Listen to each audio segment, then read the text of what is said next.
You know how your phone's autocomplete just seems to get what you're about to type next? Well, a huge part of that magic comes from a special kind of neural network that has a seriously powerful memory. Today, we're going to crack open the architecture of these networks, which are called long short-term memory networks, or LSTMs for short.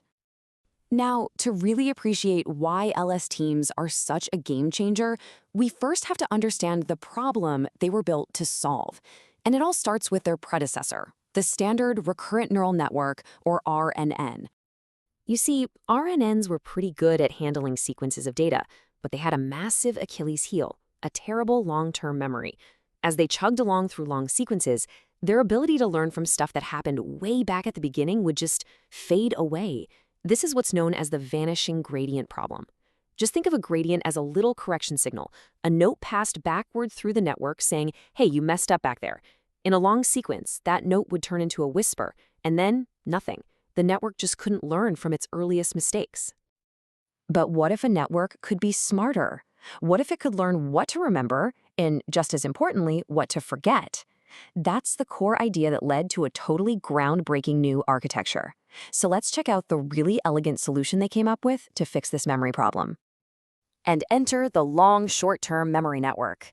Its whole purpose is right there in the name. It's designed to hang on to important information over really long stretches, giving the network a powerful short-term and long-term memory. So here it is. This is the blueprint of a single LSTM unit. Now, I know it might look a little complicated, but just think of it as a tiny, super sophisticated information processor. Let's take a tour of what's actually going on inside. The secret sauce of the LSTM isn't just one single component. It's actually a series of filters that are called gates. These gates all work together to carefully control the flow of information, deciding what gets in, what gets to stay, and what has to go. Okay, so inside each of these LSTM cells, we have 4 key players. First, you've got the memory cell itself, which is kind of like the network's main hard drive. And then you have 3 gatekeepers, the keep gate, which you'll also hear called the forget gate, the write gate, also known as the input gate, and finally, the output gate. Let's break down what each of them actually does. First up, the memory cell. This is the absolute heart of the LSTM. It's what's called a tensor, which is really just a fancy word for a container of numbers. And it acts like this main conveyor belt of information that runs through the entire sequence. The whole job of those gates we mentioned is to make really precise surgical edits to the information on this belt at every single step. So the very first decision this cell has to make is a big one. What information from the past is just not relevant anymore? It needs to do a little bit of selective house cleaning. And that is the job of the keep gate, or as it's often called, the forget gate. It takes a look at the previous memory state and the new information coming in and decides which pieces of the old memory are actually worth hanging on to. So how does it do this? Well, it's actually pretty brilliant. It calculates a simple filter made of just zeros and ones. If a piece of information gets a 1, that means this is important, keep it. If it gets a 0, that means this is old news, get rid of it. It's a really simple but powerful way to clear out all the irrelevant clutter. Okay, so once we've made some space by forgetting what's not necessary, the next logical step is to decide what new information is important enough to add to our memory. This is where the write gate, or the input gate, comes into play. It analyzes the current input and decides which pieces are worthy of being written into that memory cell, basically updating the network's entire understanding with fresh, relevant data. So we've forgotten the old and we've stored the new. Our memory cell is now completely up to date. The final step is to decide what piece of this updated memory is actually going to be useful for the task at hand, right now. And for that, we have the output gate.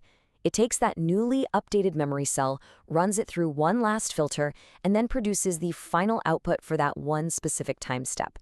This output then gets passed on to the next part of the network and also to the next LSTM cell in the line. The whole process here is just elegant. First, the cell state gets crunched to create a sort of potential or intermediate output.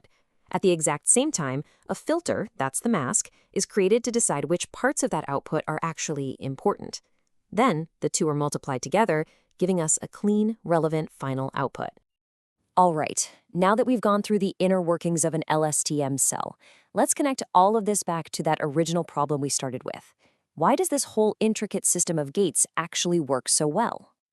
I mean, that's the big question, right? We've added all this complexity with gates and memory cells. So what's the payoff? Why is this so much better than the simpler vanilla RNN? Take a look at this diagram. It shows an LSTM unrolled over time. See that top line? That line represents the memory cell, that information superhighway we were talking about. And notice how it just flows from one step to the next with only very small, carefully controlled interactions. And this is the magic. Because the information on that memory highway is so well protected by the gates, those error signals, the gradients, can flow all the way back through time without fading away. The network can finally connect an error that happened at the end of a long sentence all the way back to a word that caused it at the very beginning. So let's just sum it all up. That protected, mostly linear memory cell means the gradient doesn't just vanish into thin air. And because that gradient survives, LSTMs are incredibly good at learning the kinds of long-term relationships that are absolutely essential for understanding things like language, music, or any kind of time series data. And really, that's the key takeaway. It's the difference between the kind of brute force memory of an RNN and the intelligent, managed memory of an LSTM. It has the system of gates that lets it act like a meticulous librarian of information, keeping what's relevant and getting rid of what's not. And that's what allows it to form connections across huge distances in the data. It really makes you think, doesn't it? The LSTM was this huge leap forward in giving machines a more robust, flexible memory. And as we keep improving on these kinds of designs, what other cognitive abilities that we once thought were uniquely human might we start to see popping up in AI? It's a pretty fascinating question to think about.